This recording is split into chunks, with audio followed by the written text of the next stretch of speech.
Xitoyliklar rasman yoqilg'i quyish shoxobchalarini ko'mdi.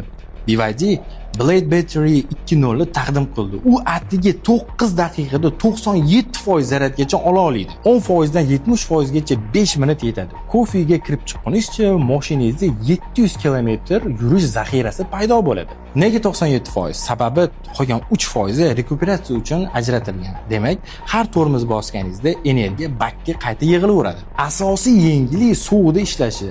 -30 gradusda 1 sutka turgandan keyin ham 12 daqiqada 97% gacha zaryad oladi. Bu sanoatda rekord.